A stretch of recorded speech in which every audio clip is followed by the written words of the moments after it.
بھی ہیں. آج بھی صبح صبح اٹھ کر کے کچھ لوگ راشی دیکھنے پر مصروف رہتے ہیں. ارے اس کا راشی کیا ہے؟ راشی اور باباؤں کے چکر لگا رہے ہوتے ہیں. اور بابا بولتا ہے تیرا شنی منگل میں بیٹھا ہوا ہے اور وہاں سے تجھے دیکھ رہا ہے، اور ابھی یہ محل ہے وہ یہ جو چیزیں ہوتی ہیں شنی روی سوم، یہ ساری چیزیں جو بنائی گئی میرے عزیزو ستاروں کے یا برج کے نام ہیں. 12 برجوں کے نام، پھر ستارے، پھر چاند کس محل میں جاتا ہے، یہ سارا ایک علم ہے. باؤنس جا رہا ہوگا تو سمجھ لینا تھوڑی دیر کے لیے. علم نجوم، علم نجوم پر یقین کرنا حرام ہے.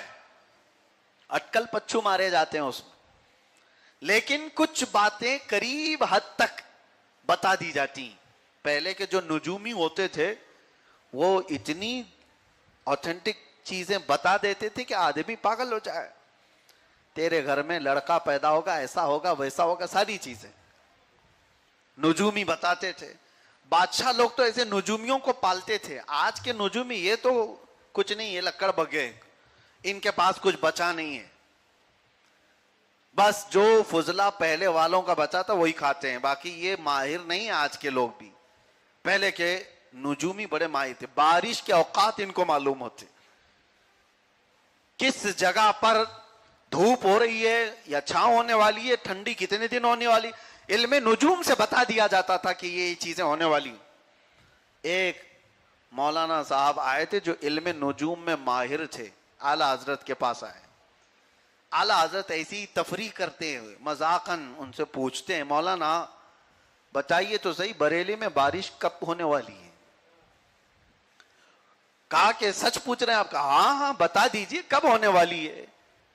انہوں نے فوراً قلم کاپی نکالی اور اپنے علم نجوم کے ذریعے سے ادھر سے ادھر لگانا شروع کیا. پھر نتیجہ جو نکلا، رزلٹ آیا تو کہا اگلے 2 ہفتے تک تو بارش نظر نہیں آتی، آسمان بالکل سوکھا رہے گا اگلے 2 ہفتے تک. میں نے دیکھ لیا بارش کا کوئی امکان ہی نہیں. اعلی حضرت مسکرا پڑے اور اس کے بعد کہا پکا کہہ رہے ہو آپ؟ کہا کہ ہاں ہمارا علم نجوم یہی بتاتا ہے، گرامر یہی ہے، قانون یہی ہے، ہم برسوں سے اس پر مہارت رکھتے ہیں. تو اعلی حضرت کے ہاں گھڑی لگی ہوئی تھی. آپ نے کہا کتنے بج رہے ہیں؟ کہا 9 بج رہے ہیں. کہا 11 بجنے میں ابھی کتنا وقت باقی ہے؟ آپ بھی بتا سکتے ہیں نا، 9 بج رہے ہیں تو 11 بجنے میں کتنا وقت ہے؟ کتنا وقت؟ 2 گھنٹے. مولانا نے بھی یہی کہا کہ ابھی 2 گھنٹے ہیں. اعلی حضرت نے کہا کیا 2 گھنٹے سے پہلے 11 نہیں بج سکتے؟ وہ بھی ہنس پڑے کہ حضور کیسی بات کر رہے ہیں آپ، 2 گھنٹے سے پہلے 11 کیسے بجیں گے؟ یہ 9 بج رہے ہیں، ابھی 11 بجنے کے لیے 2 گھنٹے لگیں گے. اعلی حضرت نے کہا 2 گھنٹے سے پہلے 11 نہیں بجیں گے، میں بجاتا ہوں. گھڑی اٹھا لی، پیچھے سے اس کے گھما کر کے آپ نے 11 بجا دیا. جو کاٹے تھے، جو سوئیاں تھی، اس کو گھمایا اور 11 پر لا کر کے دیا. اعلی حضرت نے کہا آپ تو کہہ رہے تھے 2 گھنٹے لگیں گے، یہ دیکھیے 11 بج گئے. اس کو تو آپ کو مذاق لگ رہا ہے نا. مولانا کہنے لگے جو علم نجوم میں ماہر تھے، کہا واہ حضور کیا کہنا، ایسے تو کوئی بھی بجا سکتا ہے سوئیاں گھما کر کے. اعلی حضرت نے جلال میں کہا مولانا یہی تو عقیدہ ہے، قانون کچھ اور کہتا ہے، رب اگر چاہے تو بارش ابھی کروا دے. قانون تمہارا کہتا ہے 2 ہفتے تک بارش نہیں ہوگی، لیکن اگر رب چاہے تو 2 ہفتے کیا، 1 ہفتہ کیا، 1 دن کیا، اگر میرا رب چاہے آج ہی بارش ہو جائے. اعلی حضرت نے اتنے جلال میں کہا تھا کہ مولانا فرماتے ہیں کہ میں اعلی حضرت کی خانقاہ سے اٹھا باہر آیا، دیکھا بریلی میں جھما جھم بارش شروع ہو چکی تھی، ابر چھا چکے تھے اور بارش شروع ہو چکی تھی.